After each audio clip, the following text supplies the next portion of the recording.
and during World War II. Designed primarily to service nuclear attack submarines, LY Spear was assigned to Submarine Squadron 6 in Norfolk, Virginia as her home port. She had the capability to provide logistic and technical support for as many as 12 submarines.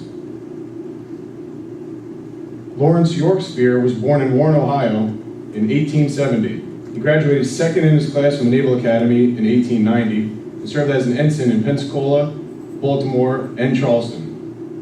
In 1891, due to his ability and enthusiasm in the project of modernizing the Navy, he was transferred to the Construction Corps and sent to the University of Glasgow, Scotland. Returning with a bachelor's in 1893, he spent most of the next 9 years acquiring construction experience in shipyards across the country.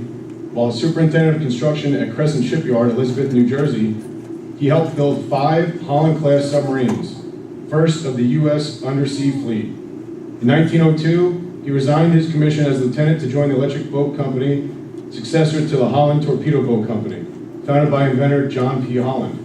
Spear then devoted more than 48 years to the construction of submarines. He is credited with 6 basic design concepts, which are an integral part of all modern naval submarines, including the double hull amidships, single hull ends, and propelling apparatus. His great faith in the importance of the submarine was more than justified by his decisive role in the Navy's undersea fleet, played a destroying power in the Japanese and the Pacific during World War II. As company president, 1942 to 1947, he directed the production of more than half of the submarines completed during the war. Spear retired in 1947 to serve as board chairman for the next 3 years and died in Groton, Connecticut, 9 September 1950. Ladies and gentlemen, please welcome the L.Y. Spear. Not only as a shipmate, but as a submariner. Today we're graduating 89 students with an 86.63% GPA, and 42 of these students are graduating with distinction, which means that they maintained a 90% GPA or higher. The instructors responsible for molding these young sailors are STS-1 Levine, STS-2 McElwaney, and ET-2 Jose. Men, outstanding job.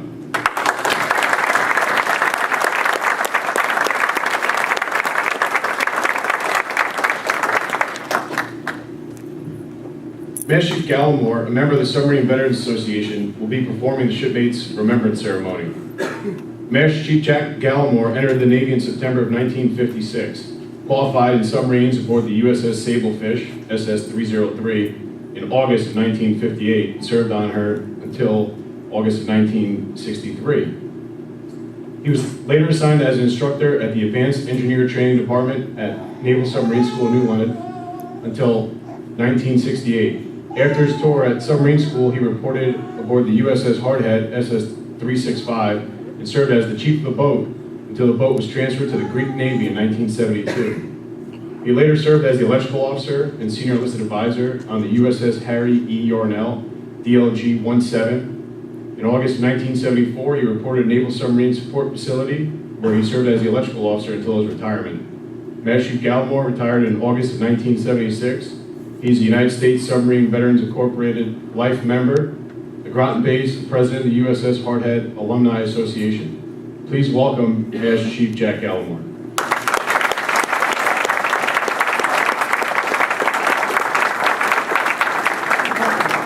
Captain Roberts, Master Chief Brody, and Fish. Somewhere out there, I think, is Master Chief Schultz, yes? Welcome, thank you. Staff members, L.Y. Spear, reunion folks, friends, family, and of course, graduating class.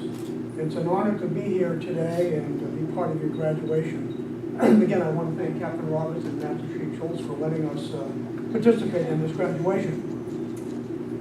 In 1963, shortly after the loss of the USS Thresher, SSN 593, a World War II submariner named Dominic Joe Negri initiated the formation of a submarine veterans organization to recognize all submariners. Joe felt that what the World War II submariners did and the losses they suffered were important, and that those shipmates should always be remembered. As with the United States Submarine Veterans of World War II, Joe felt that there should also be an organization that offered recognition and camaraderie for all U.S. submariners. Later in 1964, the United States Submarine Veterans Organization was born. Over time, a ceremony was developed referred to as the tolling of the boats. It's a time-honored tradition where the name of each submarine is called out and the bell is tolled twice. The ceremony is also called the Two Bell Ceremony. It has since become a part of the proud heritage of the submarine service. Although the tolling of the boats is usually restricted to the services at the submarine memorials east and west, we as U.S. sub-vets are here today to welcome you to the submarine force and invite you to join us in remembering our shipmates. The first sentence of our Submarine Veterans Creed says, to perpetuate the memory of our shipmates who gave their lives in the pursuit of their duties while serving their country. In doing so, let us now pause for a moment of silence to express our gratitude and respect for our shipmates' ultimate gifts of sacrifice. Please stand for a moment of silence.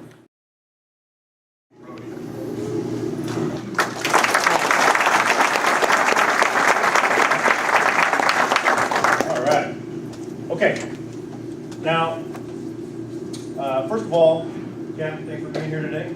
Jack, always a pleasure to see you. Chaplain, thank you. I know that you've gotten plenty of advice your entire time you've been here at training, but I feel obligated to offer you just a few final words of advice before you can legally call yourself a submariner. Unqualified, but you're a submariner. First, the very nature of submarine operations is very different than any other kind of military service. The physical accommodations are, well, quite frankly, substandard. Most of you will have to share a bunk with other sailors for the first year or two of your first assignment. There's very little privacy. You will only be able to sleep for a few hours at a time. You don't get to see the sun, or the trees, or the outside world. I'm making this sound fun, huh? You don't get to see any of this until you ask yourself, well, why would anybody want to do this? And why did I keep choosing to do this for over 28 years now? Because being the part of the crew of a United States submarine, it's truly special. It really is. From day one on board a submarine, you're an immediate contributor to the success of the entire submarine, and I really don't think that happens in any other part of the Navy. The crew is simply too small not to demand that each and every member carry his own weight. This sense of teamwork, shared sacrifice, and accomplishment is what makes it so special. While assigned to your first submarine, you're going to build friendships and have experience that you will vividly remember, and they'll stay with you for the rest of your life. I'm still in contact with people that I served on my very first ship with. I don't talk to them every day, but when I do talk to them, we pick up right where we left off. It's like we had talked every day. They're still good friends of mine. The level of teamwork and camaraderie demands that each crew member have complete trust in every other member of the crew. For example, while you're asleep in your bunk, and that ship is in excess of 400 feet underneath the waters, you need to trust the guys that are standing watch so you can sleep soundly in your bunk.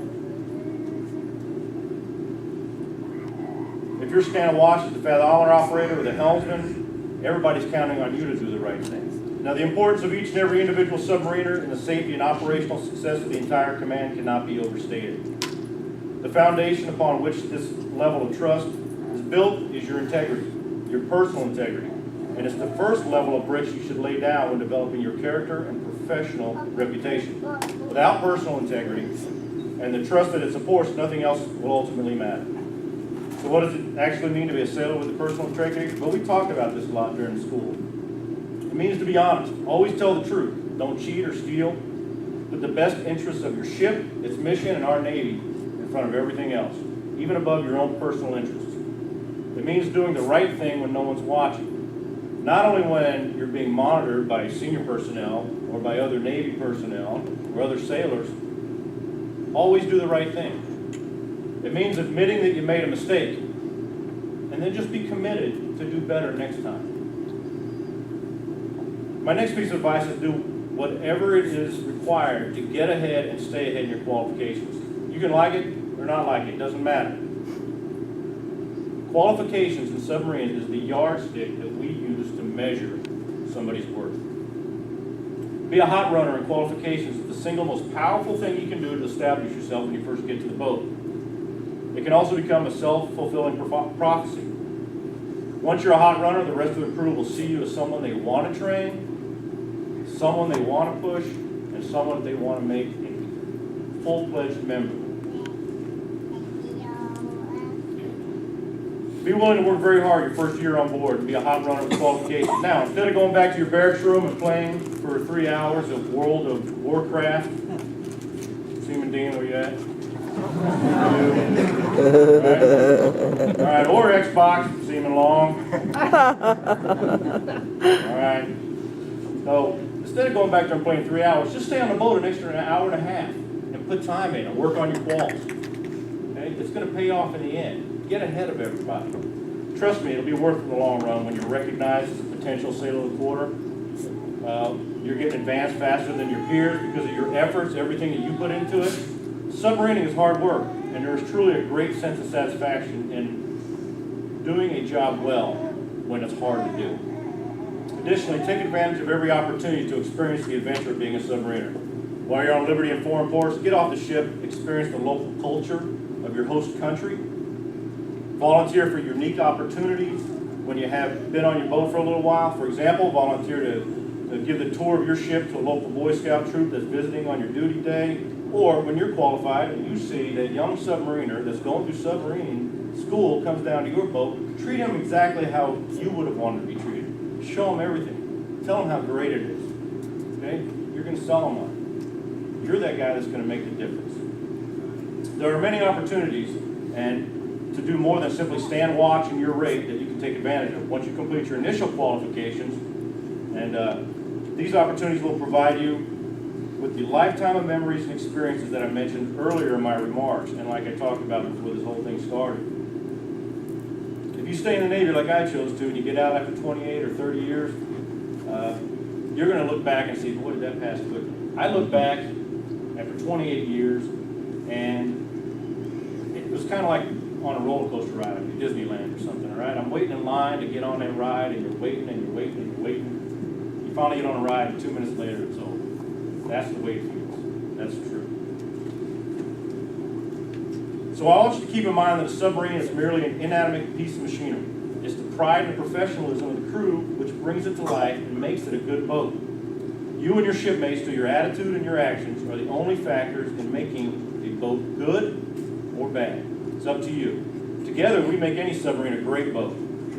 Your actions and your attitudes, which include wearing the Navy uniform with pride, showing respect for all members of your crew, and displaying the proper military courtesies up and down the chain of command, as well as understanding very well that we do business on behalf of the citizens of the United States of America. We're a maritime nation, and without you and your dedication to the cause, we would not be the greatest sea power to ever exist. Your nation needs you to man the fleet. Some of you guys are going straight out to the fleet. Some of you guys that are rated. Some guys can continue on with your training. But you need to get out to the fleet to get it manned. So in summary, I'm just going to ask you to remember 6 things. Real simple. The first thing is mission. And our mission is very simple. Service to the people of the United States of America. Submarines are our toolbox to accomplish that mission. With our ships, we support the greatest Navy in the world. Our high standards of cleanliness, preservation, and stowage, and maintenance are essential for mission success. Through effective training and critical self-examination, we achieve continuous improvement and never be afraid of change. People. People make the submarine force what it is. Each one of you is an asset to the success of every ship in the Navy. You should strive for professional and personal development and work together as a team. As sailors, we exemplify the core values of honor, courage, and commitment in everything that we do. Integrity, the word you heard the most during your training here. Well, no attribute is more important. Integrity and trust are free, but they're not cheap. We strive to do the right thing and make the right decisions in our professional, as well as our personal lives. Submariners freely admit mistakes and effectively correct them. We do not tolerate the failure to admit and take responsibility for a mistake. If you mess something up, you just stand up and say, I messed it up. Then we fix the problem immediately. Standards. Excellence is a choice and a way of life. And if the task is not worth the effort required for excellence, don't undertake it. Because excellence is a habit. And last, military courtesies. Military courtesies are vital to good order and discipline. Adhere to them at all times, whether you're in uniform or you're out of uniform. We serve as ambassadors for the Navy, the submarine force, our commanding officer, and our ship. This has to be remembered at all times. Above all, remember that you're a submariner. Be proud. Well, congratulations, men.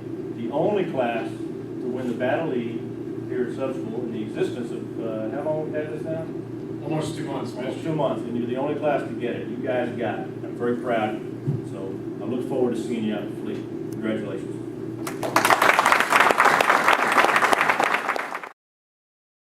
Outstanding military bearing for the course of instruction. The honorman for the USS ASPRO class is Yeoman 3rd Class Nicholas Fundling with a 97.45% average.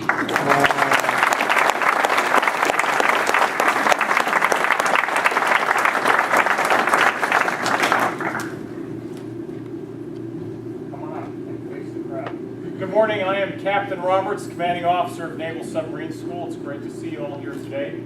I have the distinct privilege in my position to recognize sailors who do good work. And it is the best part of my job. I also had the privilege of having lunch with Master Chief Brody and Seaman Donaldson, Seaman Jones, and also with Petty Officer Fundling. And they are truly the future of our submarine force. Now, it's great to recognize sailors. Sometimes it's a simple piece of paper like this, signed by somebody. This one happens to be signed by me. Sometimes I have the privilege of actually putting a medal on their chest. So we're going to get to that here in a second. I'm going to start with this one, and then we'll graduate on to the next part. This one today is a letter of commendation. It reads as follows. Commanding Officer, Naval Submarine School takes pleasure in commending Yeoman 3rd Class Nicholas J. Fundling, United States Navy, for service as set forth in the following citation. For professional achievement in the outstanding performance of his duties while serving as a student in Basic Enlisted Submarine School, Groton, Connecticut, from the 16th of July to the 7th of September 2012. Petty Officer Fundling graduated first of 92 students, earning the distinction as honorman for the USS ASPRO class. He consistently performed his duties under instruction in an outstanding manner, which gained the respect of his classmates and the praise of his instructors. Petty Officer Fundling's exceptional ability and loyal devotion to duty reflected great credit upon himself and were in keeping with the highest traditions of the United States Naval Service, signed by me. Congratulations, shipmate. Well done.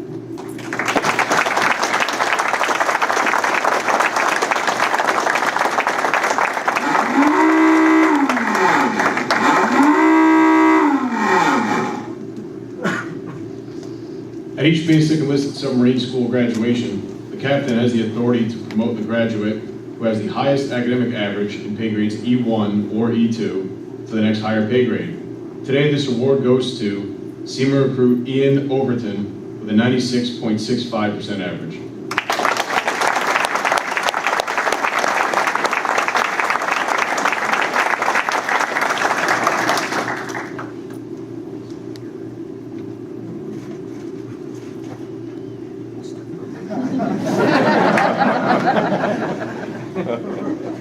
So this one is not just a piece of paper or a medal. This one comes with a permanent pay raise.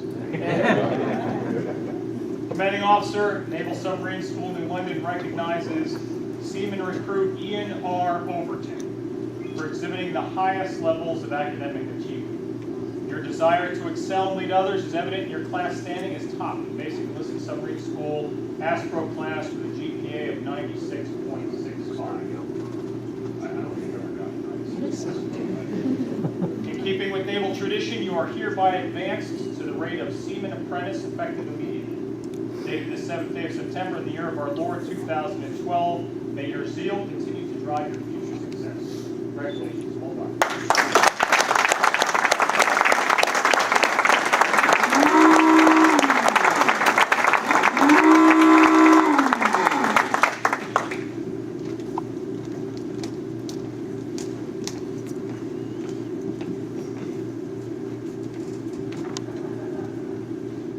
We will.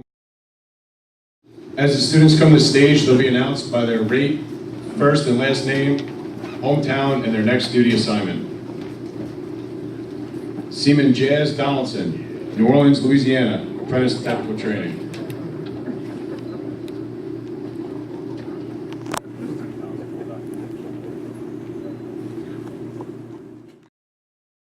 Nebraska Gold.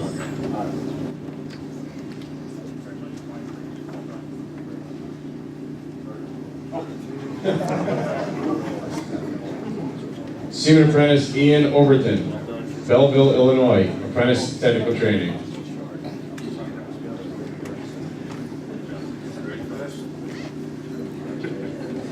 Fire Controlman First Class, Pedro Jacinto, Raymondville, Texas, apprentice technical training. Get it? Good job.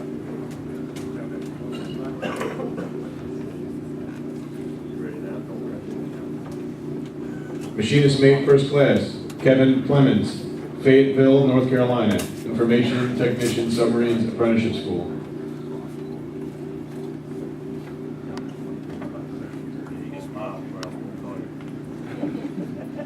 Seaman Rotanat Jan, Lowell, Massachusetts, apprentice technical training.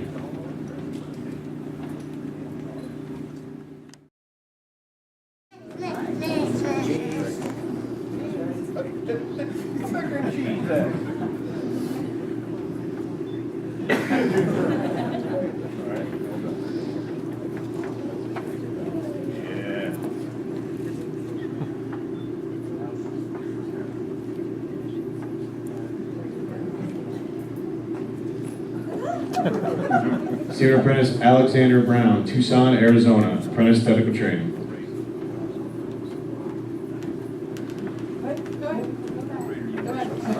Oh! Sneak one by, that's all right. You're welcome. I'll try to sneak away again.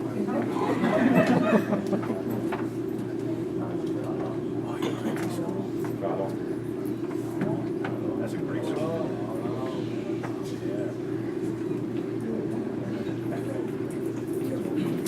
Seaman Khalil Carter Lawrence, Baltimore, Maryland, Information Technician, Submarines Apprenticeship School. Go back. Up. Go back. Get your own fan club going.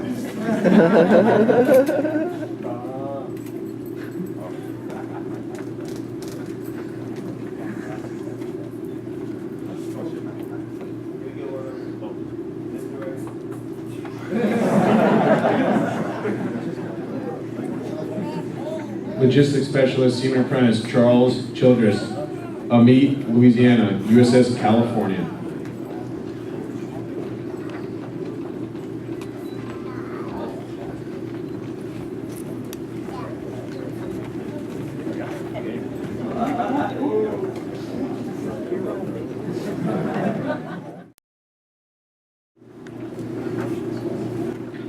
Seaman Recruit Jason Wade, Brooklyn, New York, basic mechanical skills.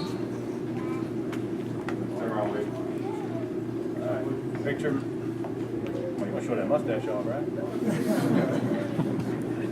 Well done. You don't want to graduate? Okay. On our team. Senior Apprentice James Westner, Lake Mary, Florida, apprentice technical training.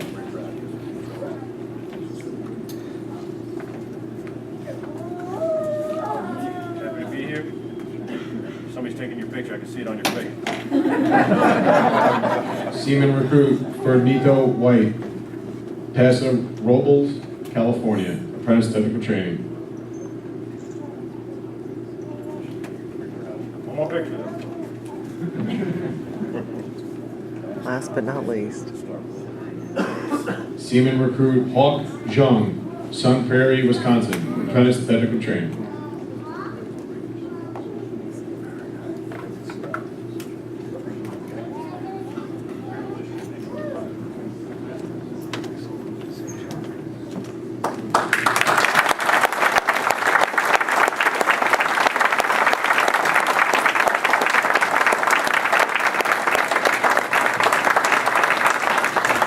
Ladies and gentlemen, I present to you Naval Submarine School Commanding Officer Katherine Roberts.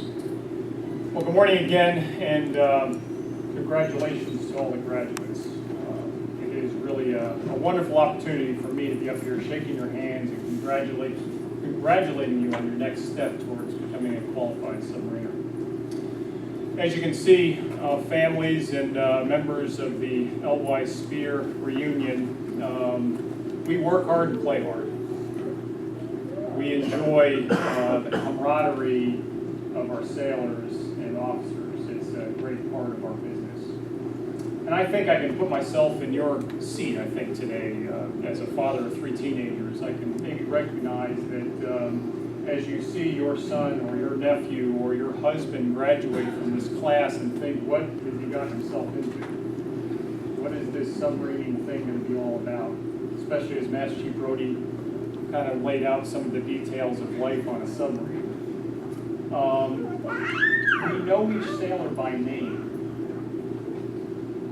Master Chief Brody is charged with over 1,000 sailors here at the school, and he can pick out Petty Officer Dean, or Petty Officer Jones, or Petty Officer Donaldson. That's the kind of family that we are in the submarine force. So rest assured, if there's some anxiety as you sit here today and think, man, going to sea on a submarine and submerging that thing may be a place that I would be a little bit anxious about my son going to. Rest assured that his new father would be someone like Master Chief Brody, chief of the boat on the ship. So it's a wonderful, wonderful family to be part of. So thank you all for being here today and supporting your sailor. It's a big part of our life. Or the way my wife says, all you do is take your submarine to sea. I'm the one doing the real job. Chaplain Fish, thanks for praying for us today. We always need prayer. Jack Gallimore is a good friend of mine. I joke with him quite often because he retired from the Navy, I think the year I was born. But if you heard Jack's bio today, you heard that he's a member of the Holland Club. It's a very exclusive group of people who've been wearing silver dolphins for 50 years or more. And Jack brings just such wonderful history and heritage to these ceremonies, and he does it so well. So thanks again for being here today, Jack. Master Chief Brody's words today ring very true with me. Those words about values and character. Because as he said in his speech today, that we man these submarines. They're not remotely operated vehicles. These are manned submarines. And the only reason they do what they're supposed to do is because we have men that go to sea on these things with character, that do the right thing all the time, regardless of who's watching, that know what the right thing to do is, and that own up to problems when they're theirs. So your words are well said this morning, Master Chief, and I want to congratulate you and your staff again for developing one submariner at a time. The next person that's going to be your relief at sea, and you do it so well. So well done again. Congratulations. Good job.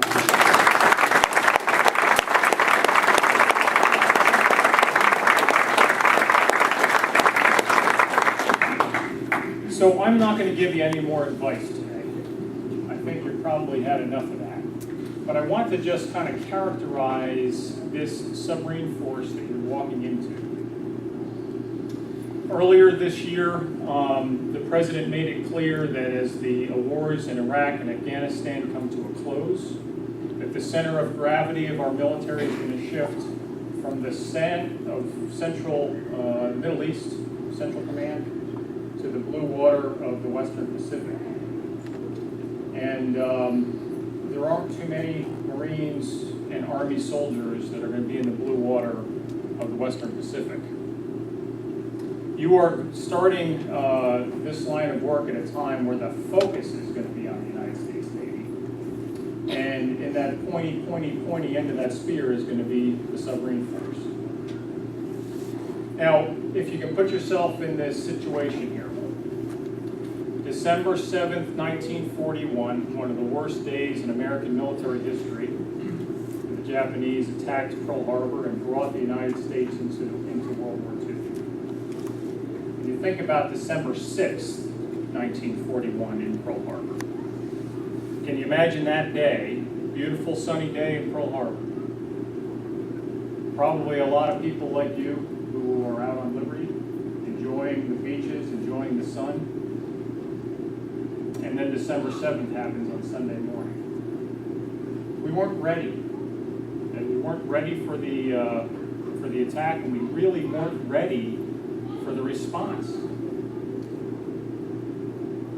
Today can't be our December 6, 1941, as we transition to the blue waters of the Western Pacific. That the threat is real, and we have to be ready.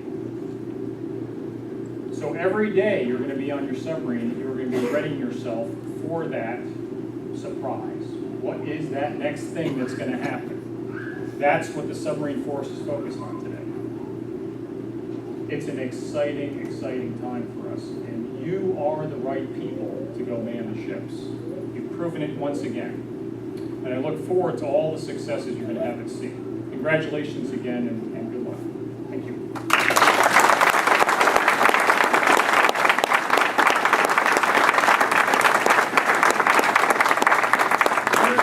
On your feet! Submarines! Guests, please rise for the benediction.